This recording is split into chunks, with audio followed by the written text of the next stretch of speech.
Hey guys what's up I am Devendra Singh for media masters video channel. और दोस्तों स्वागत है आपके एडोबी फोटोशॉप सीसी 2014 के brand new absolutely free tutorial series के अंदर।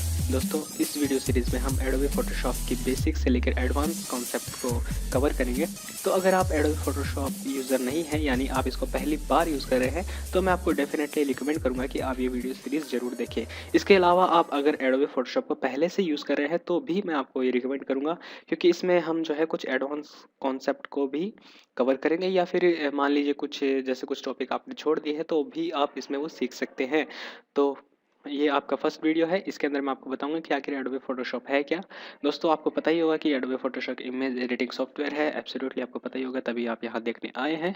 और ये एक प्रोफेशनल इमेज एडिटिंग का सॉफ्टवेयर है। इसमें आप इमेज को इसमें इंपोर्ट करके उन पर एडिटिंग करते हैं, या फिर आप कई इमेजेस को कंबाइन करके कुछ स्पेशल इमेजेस बनाते हैं, क्रिएट कर सकते हैं। इसके अलावा जैसे हम इसमें लोगो डिज़ाइन करते हैं, मान लीजिए आप कोई वेबसाइट बनाने हैं तो उसके लिए आपको लोगो बनाना है, या फिर हम वेबसाइट की टेम्पलेट भी इसमें बना सकते हैं ताकि उसे हम एक्सपोर्ट करके और फिर एडोबी ड्रीमवीवर में उसका एक वेबसाइट बना सके, या फिर जो भी आप करना चाहें। तो बेसिकली बात यह है कि एडोबी फोटोशॉप एक इमेज एडिटिंग सॉफ्टवेयर है, और क्योंकि आपका ये पहला वीडियो है तो इसमें हम कुछ जैसे प्रेफरेंस जो हमें सेट करनी होती है एडोबी फोटोशॉप में। तो दोस्तों बात ये जैसे कि आप इसे इंस्टॉल करते हैं फिर इसे यूज़ करना स्टार्ट करते हैं, तो कई बार ऐसा होता है कि जो फोटोशॉप है वो हैंग हो रहा होता है, या फिर कई बार क्रैश हो जाता है। तो काफ़ी ख़राब चीज़ है ये। तो इसे हम सही कैसे करते हैं, या फिर कुछ प्रेफरेंस है जो हमें चेंज करनी होती है तो वो हम कैसे करें। उसके लिए हम जाते हैं एडिट में, और फिर यहाँ पर अगर आप नीचे देखें तो यहाँ पर प्रेफरेंस है जो कि आपकी शायद स्क्रीन से बाहर जा रहा है, पर आप अगर देख पा रहे हो नीचे नीचे एक ऑप्शन है सेकेंड लास्ट प्रेफरेंस, और इसके बाद यहाँ पर एक ऑप्शन है जनरल। तो इसके बाद में ये हमारी प्रेफरेंस है जो हम इस वीडियो में सेट करेंगे, ठीक है। इसके बाद में यहाँ पे जैसे दोस्तों कुछ ऑप्शंस हैं जिनको हम चेंज करेंगे ताकि आपका सिस्टम जो है क्रैश ना हो। तो उसके लिए हम जाएंगे परफॉर्मेंस के अंदर। परफॉर्मेंस में दोस्तों आप यहाँ पर देखें तो हमारे जैसे जो ये मेमोरी यूजेस है यानी कि रैम को बेसिकली किस तरह हैंडल करता है, उसके ऊपर है कि हम लेट फोटोशॉप यूज़ की फोटोशॉप को कितनी यूज़ करने थे।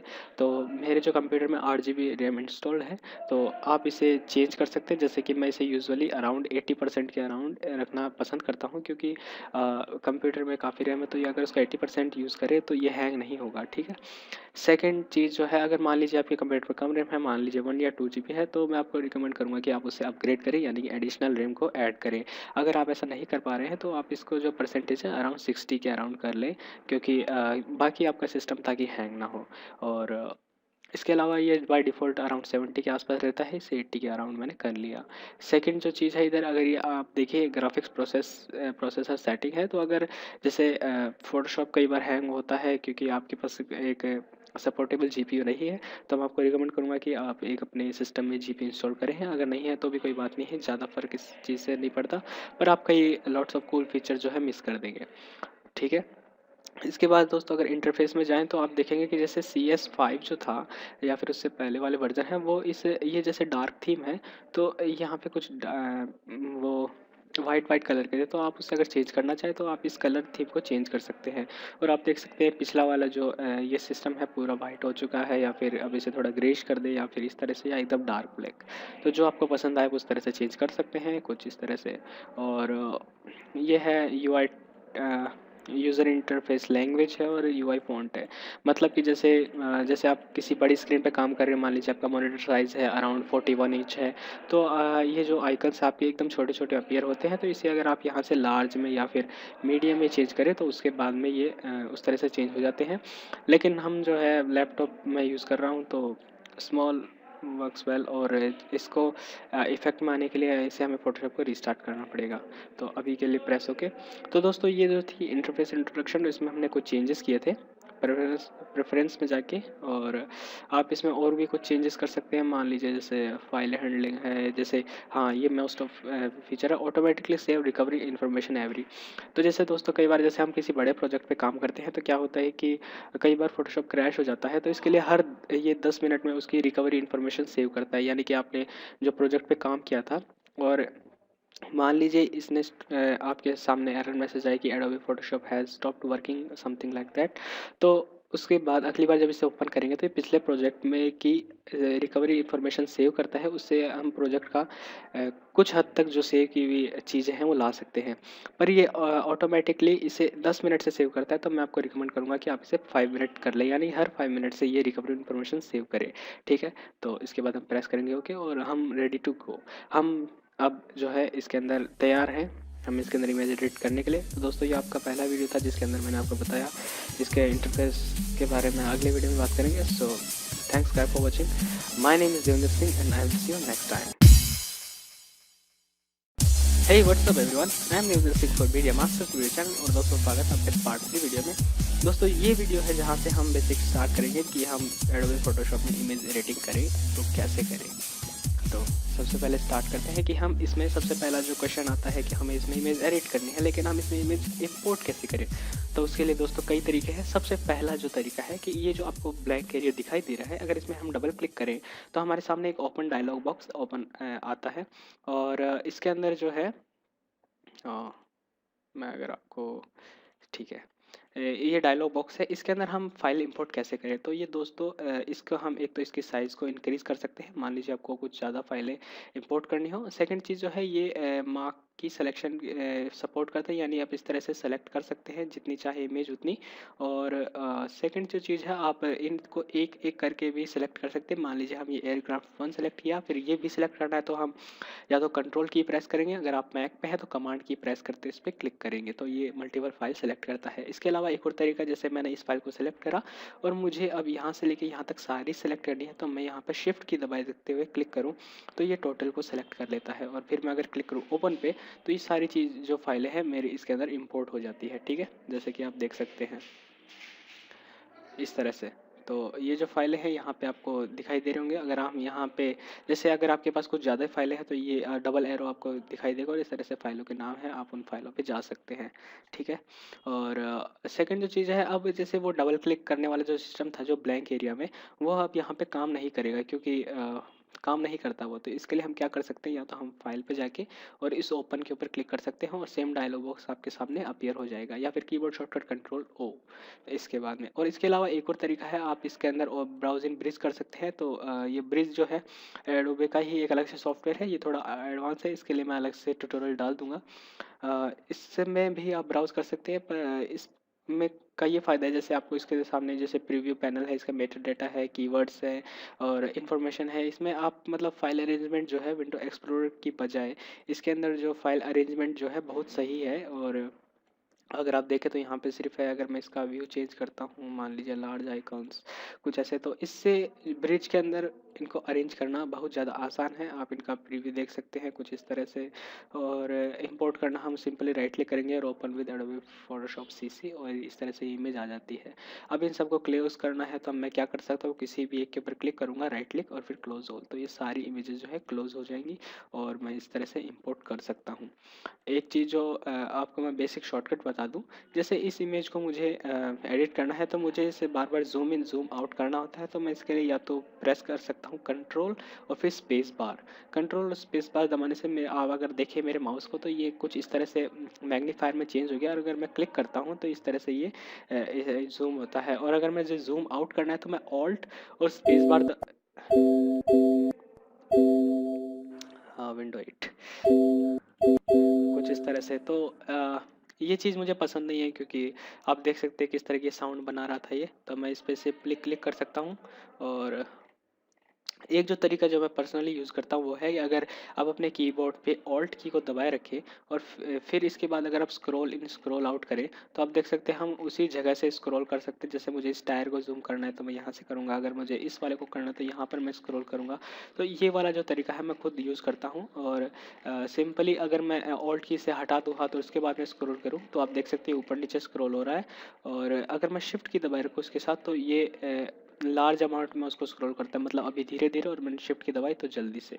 और सिंपली अगर आपको जैसे वर्टिकल स्क्रॉल करना है तो आप कंट्रोल की दबाए रख सकते हैं, इससे ये वर्टिकल स्क्रॉल करता है इसको, और उसके साथ शिफ्ट की दबाए तो लार्ज अमाउंट में। बेसिकली ये जो उसके फैक्टर को 10 से मल्टीप्लाई कर देता है, बट शायद उसी से काम चल जाए।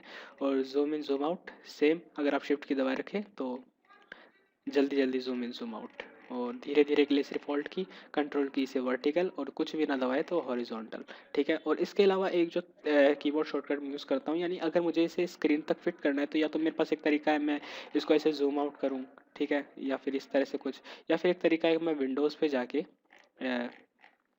ओके, तो यहाँ पे ऑप्शन है, ये विंडोज़ में नहीं होता, ये होता है व्यू में, और अगर आप क्लिक करिए जूम फिट टू स्क्रीन या फिर कंट्रोल ज़ीरो, तो इससे करते हैं तो ये आपकी स्क्रीन पे इसको फिट कर देता है। जैसे मान लीजिए आपके पास लैपटॉप है, उसमें अगर साइड में न्यूमेरिक कीपैड है तो आप उस पर कंट्रोल और ज़ीरो या कमांड ज़ीरो की प्रेस करके उसको फिट टू स्क्रीन कर सकते हैं, और कंट्रोल प्लस माइनस से ये जो है जूम इन जूम आउट करता है। ये मैंने अभी कीबोर्ड शॉर्टकट देखा इस पर, जैसा आप देख सकते हैं, और कुछ इस तरह से काम करता है।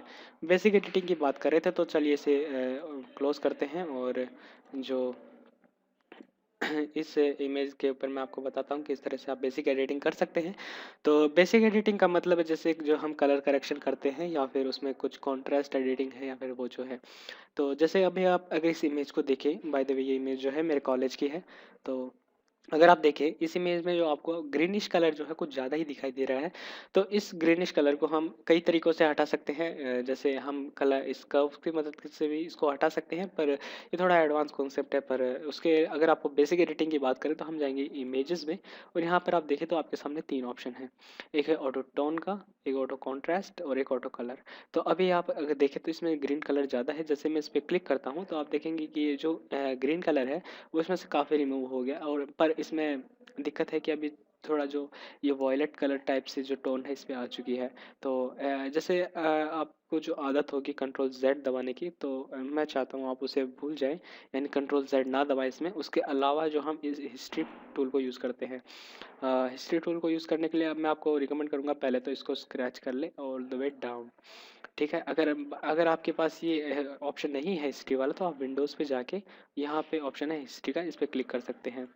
हिस्ट्री का मतलब ये है कि दोस्तों जैसे आप जो भी एडिटिंग करते हैं फ़ोटोशॉप में, वो यहाँ पे रिकॉर्ड होती जाती है, और उसके बाद में जैसे यहाँ पर आपने सबसे पहले इसको ओपन किया, फिर इसके ऊपर आपने ऑटो कलर किया, तो इस तरह से आपके सामने ये सारी अपीयर होती हैं। तो आप कंट्रोल जेड जो है वो तो सिर्फ एक या दो बार दबा पाएंगे, पर ये हिस्ट्री की मदद से आप जो है जितने मर्जी चाहे उतने स्टेप बैक जा सकते हैं, कुछ इस तरह से। तो इसके बाद में हमने इसने ऑटो कलर किया हमने इसको, और इसके बाद में हम क्या कर सकते हैं इस पे इमेजेस, और इसके बाद में ऑटो कॉन्ट्रास्ट कर सकते हैं। अगर आप ध्यान से देखें, सॉरी, अगर आप इधर पेड़ों की तरफ ध्यान से देखें तो आप देख पाएंगे कि जो ब्राइटनेस है वो थोड़ी डाउन करके, और जो कॉन्ट्रास्ट में असली में यही होता है, जैसे जो विजिबल एरिया है उनकी ब्राइटनेस को बढ़ाया जाता है, और जो शेडोज़ पार्ट है उनकी ब्राइटनेस थोड़ी कम करते हैं, तो उससे कॉन्ट्रास्ट बढ़ता है। पर जो भी हो, अगर आप समझ पा रहे हो तो बेसिक एडिटिंग है इसमें। अगर हम ऑटो कॉन्ट्रास्ट अप्लाई करते हैं तो कुछ इस तरह से, और इसके बाद में लास्ट में जो हमारे पास ऑप्शन बचता है वो है ऑटो टोन का। ऑटो टोन पे अगर क्लिक करें तो आप देखेंगे यहाँ पे कुछ ज़्यादा डिफरेंस नहीं है, अगर आप देख पा रहे हो तो। जैसे इस एरिया में अगर आप देखें तो यहाँ पे थोड़ा इस एरिया में अगर आप देखें तो थोड़ा वॉयलेट कलर को इसने रिड्यूस करा है। तो ये थी बेसिक एडिटिंग कि हम फोटोशॉप में किस तरह कर सकते हैं। जैसे कुछ इमेजेस होते हैं उन पे बहुत फ़र्क पड़ता है, अगर आपको जैसे ये कर्व से एडजस्टमेंट यूज़ करना नहीं आता है तो कुछ इस तरह से। इसे मैं डिलीट कर देता हूँ, और सॉरी, इस तरह से आप जो है एक बेसिक एडिटिंग कर सकते हैं अपनी इमेजेस के ऊपर। तो दोस्तों इस वीडियो को देखने के लिए आपका धन्यवाद। My name is Jayant Singh, I will see you next time. Hey guys, what's up, I am Yujan Singh for media masters video channel, और दोस्तों स्वागत आपका इस एडोबी फोटोशॉप के पार्ट 2 वीडियो में। इस वीडियो में दोस्तों हम इसके फोटोशॉप के वर्क स्पेस के ऊपर बात करेंगे कि जैसे इसका दिखने का लुक है, इसके अलग अलग जो साइड में आपको कुछ टूल्स या जो भी दिखाई दे रहे हैं उसके ऊपर हम बात करते हैं। तो सबसे पहले दोस्तों ये जो ऊपर है इसे हम मेन्यू बोलते हैं, और इसके बाद में यहाँ पे जो है इसे जैसे ये अगर आप साइड में आपको ये चीज़ दिखाई दे रही हो तो इसे हम टूल बार बोलते हैं बेसिकली।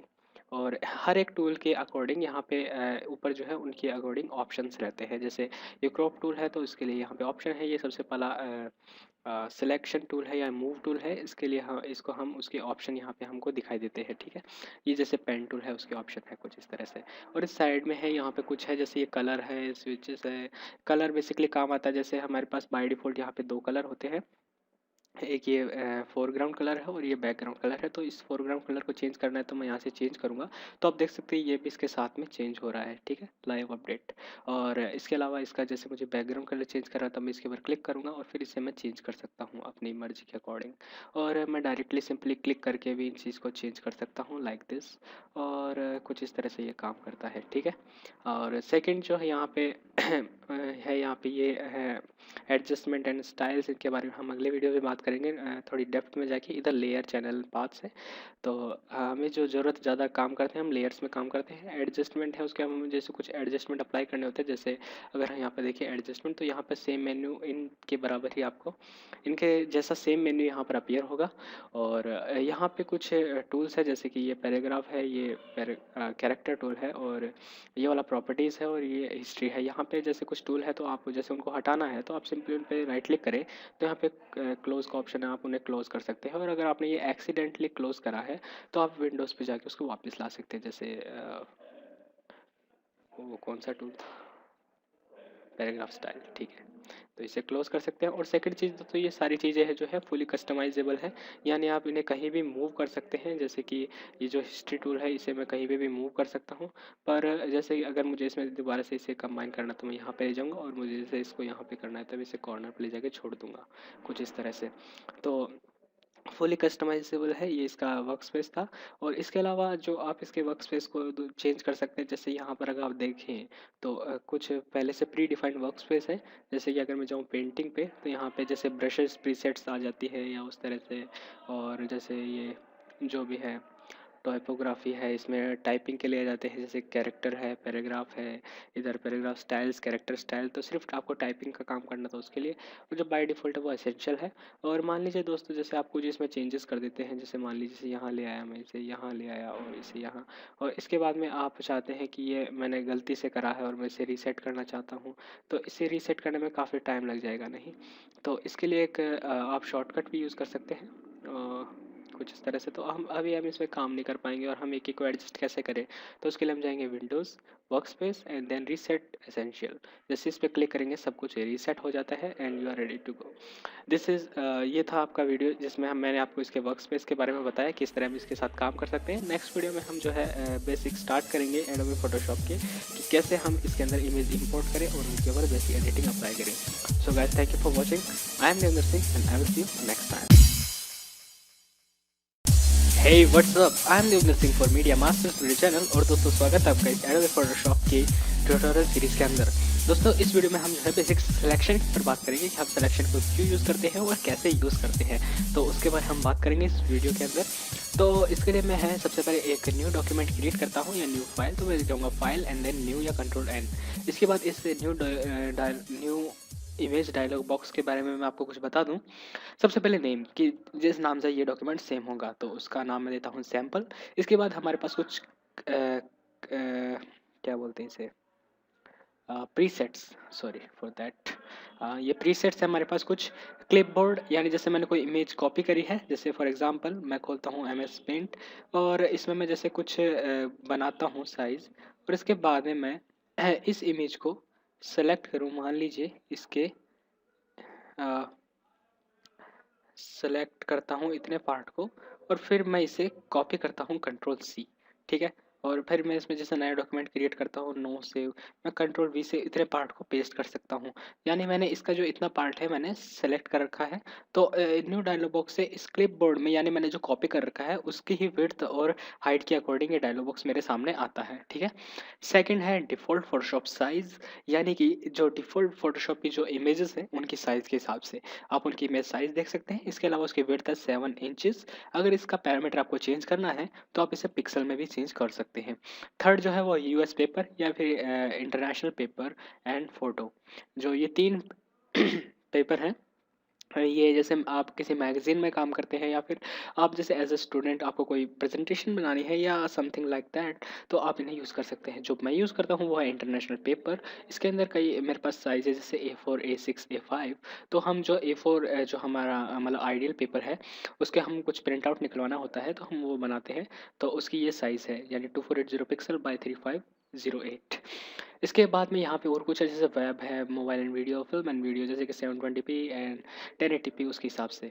तो हम यूज़ करते हैं A4 साइज़। इसके बाद में है बैकग्राउंड कंटेंट्स, यानी कि बैकग्राउंड कंटेंट्स का कलर कैसा हो, तो उसके लिए वाइट दे सकते हैं, ब्लैक या जो भी आप चाहे कलर। फॉर एग्जांपल जैसे मैं अदर कलर देता हूँ रेड कलर से। इसके बाद यहाँ पे कुछ ऑप्शन है एडवांस कलर प्रोफाइल, इसको चेंज ना करें, ये एडवांस कॉन्सेप्ट है। फिर पिक्सल एस्पेक्ट रेशियो, इसके बारे में आपको एक छोटा सा मैं दूं अगर हिंट, जैसे कि हम कोई इमेज है हम जानते हैं वो पिक्सल से मिलकर बनी होती है, यानी छोटे छोटे डॉट्स होते हैं, वो डॉट स्क्वायर होते हैं, यानी उसकी विड्थ और हाइट का रेशियो 1:1 होता है। लेकिन जैसे डीवी और पैल या एनटीएससी, डीवी और एनटीएससी पैल में क्या सॉरी डीवी एनटीएससी और डीवी पैल में इसका रेशियो 1:1 ना होने के 1.09 और 0.91 के अकॉर्डिंग होता है, यानी ये अलग अलग, जैसे वाइड स्क्रीन पैल है उसके अंदर इसका रेशियो अलग होता है, पर हमारे मोबाइल्स में या फिर जो एच टीवी आते हैं उनमें इसका रेशियो 1:1 ही होता है। तो हम इसमें ही काम करेंगे। तो हम जो है इस पर अभी क्लिक करते हैं ओके। और आपको जैसे कभी भी इसके कोई चेंजेस करना हो तो आप इसके चेंज कर सकते हैं, जैसे इसके विड्थ और हाइट, उसके लिए आप कीबोर्ड शॉर्टकट प्रेस कर सकते हैं Ctrl+Alt+I, या फिर जा सकते हैं इमेज और देन इमेज साइज में, ठीक है। इस तरह से आप चेंज कर सकते हैं। और चेंज करना हो, जैसे ये आप अगर देखें, जैसे मैं इसकी इमेजेस का साइज चेंज करता हूँ, मान लें 1500, तो अब देखिए ये दोनों जो है एक रेशियो के अंदर चेंज होते हैं। तो उसके लिए मैं क्या कर सकता हूँ, इस लिंक बटन पर अगर मैं क्लिक करूँ तो ये दोनों अब मैं इनको फ्रीली चेंज कर सकता हूँ। मान लीजिए 10 और इसके बाद मैं इसे चेंज कर सकता हूँ 720, ओके, इस तरह से। तो मैं इस तरह से इसे चेंज कर सकता हूँ। Fit to screen and then दोस्तों हम बात कर रहे थे सिलेक्शन टूल के ऊपर कि सिलेक्शन की ज़रूरत क्यों पड़ती है। तो मैं आपको सिर्फ एक बार एक आप ज़्यादा ध्यान ना दें मैंने कैसे इसको करा। मैंने इतना पार्ट इसका सिलेक्ट करा, ठीक है, कैसे करा मैं बताऊंगा आपको जल्दी ही। तो मैंने इस इतने पार्ट पर कोई स्पेशल इफेक्ट अप्लाई करना है। मान लीजिए कि मैंने अप्लाई करा ब्लैक एंड वाइट, तो आप देख सकते हैं जितना पार्ट मैंने सेलेक्ट करा था सिर्फ उतने पार्ट पे ही मैंने ये black and white effect apply करा है। तो इसलिए सिलेक्शन की ज़रूरत पड़ती है। जैसे इमेज के सिर्फ किसी एक स्पेशल पार्ट पे मुझे कोई इफेक्ट अप्लाई करना हो तो उसके लिए मैं सिलेक्शन टूल की मदद से उसे सेलेक्ट करूँगा एंड देन उसके ऊपर वो इफेक्ट अप्लाई करूँगा, ठीक है। अभी मैं हिस्ट्री में जाके और इसे मैं इमेज साइज़ पे ले आता हूँ। अगर आपके पास ये हिस्ट्री वाला पैनल अवेलेबल नहीं है तो आप जा सकते हैं विंडोज़ और यहाँ पर ऑप्शन होता है हिस्ट्री का, इसे आप चेक करें और आपके हिस्ट्री पैनल आ जाएगा। तो इस तरह से हम सिलेक्शन टूल को यूज़ करते हैं। देन हमारे पास सिलेक्शन के लिए कई टूल अवेलेबल है, जैसे कि यह है marquee selection tool, lasso tool and quick selection tool. इसके अलावा जो ये पेन टूल है इसको भी हम यूज़ कर सकते हैं एज ए सिलेक्शन, पर उसके बारे में हम अगले वीडियोज़ में बात करेंगे। अभी जो मैं आपको marquee selection tool, quick selection tool और लेसर टूल के बारे में बताऊंगा। दोस्तों एक चीज़ मैं बताऊं, जैसे कि आप ये टूल देख रहे हो इसके यहाँ पे एक छोटा सा अगर आपको ट्रायंगल दिखाई दे रहा हो, इसका मतलब है कि ये इस टूल के कुछ सब टूल भी अवेलेबल है। इसके लिए आप इस पर राइट क्लिक कर सकते हैं तो हमारे सामने इस सब टूल की लिस्ट अवेलेबल या अपीयर होती है। हम इन टूल को सिलेक्ट कर सकते हैं और अगर आप राइट क्लिक करने में इतना कंफर्टेबल नहीं है तो आप इस पर क्लिक करे रख सकते हैं, यानी click and hold and then let it गो।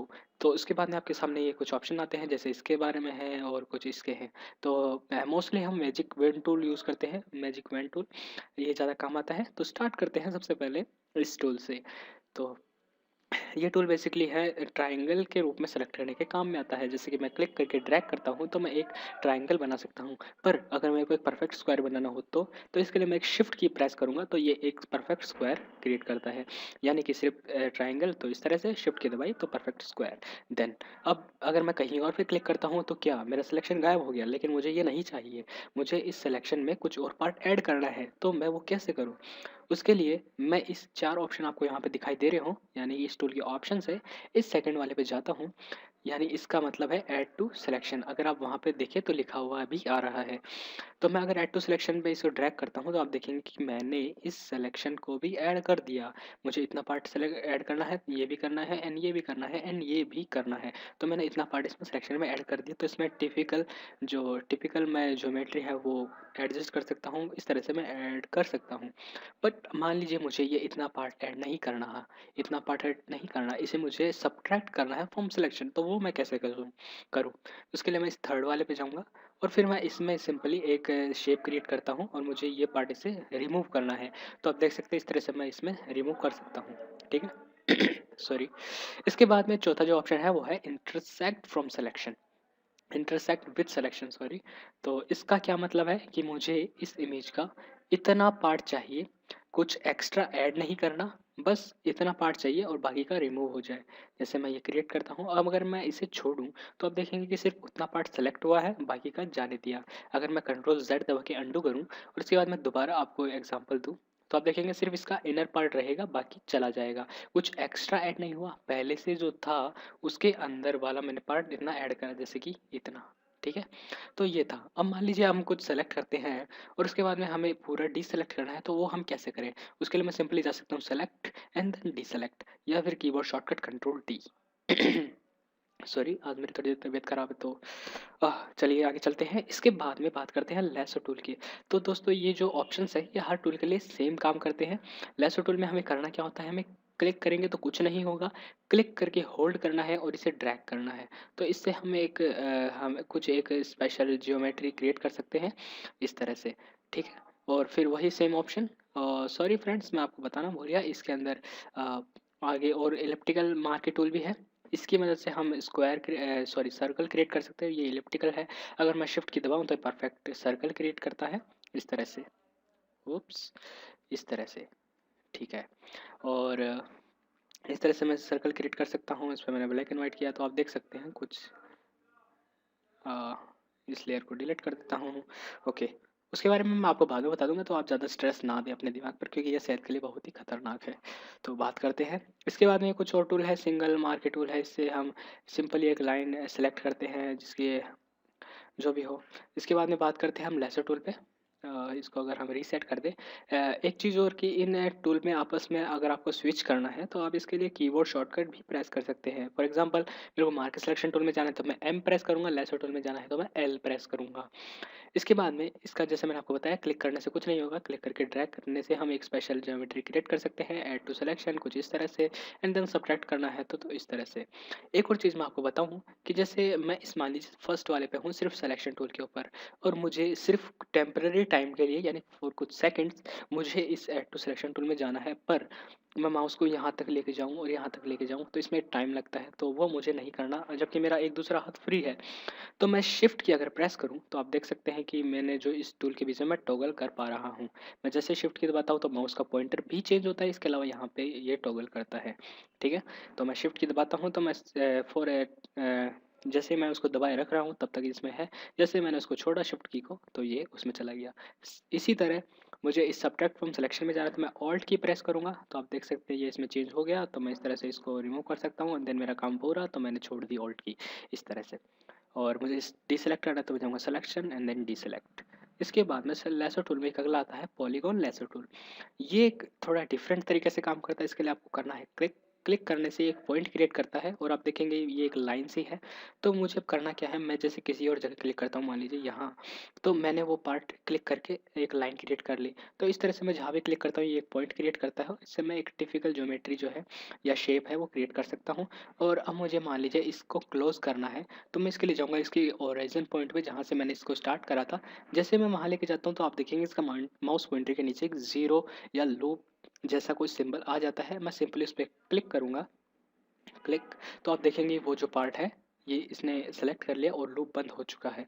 और मैं अगर डिसलेक्ट करूँ कंट्रोल डी से, और इसी तरह मान लीजिए मैंने जो है कुछ ज़्यादा ही टिपिकल शेप बना दी, और मैं ढूंढ नहीं पा रहा कि मैंने जो मेरा ये जो सिलेक्शन था वो स्टार्ट कहाँ से करा था। तो ढूंढने में अगर आपको कभी परेशानी हो तो आप क्या कर सकते हैं, सिर्फ एक सिंपल डबल क्लिक कीजिए और ये उसको सेलेक्ट कर लेगा।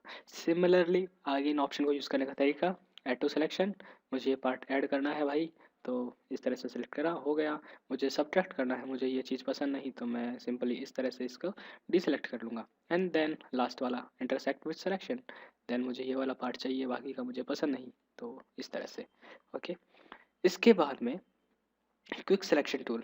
दोस्तों ये जो है कलर रेंज के हिसाब से काम करता है। करना क्या होता है, आपको क्लिक करके ड्रैग करते हैं और जैसे आपने देखा इसने पूरा एरिया सेलेक्ट कर लिया। क्यों?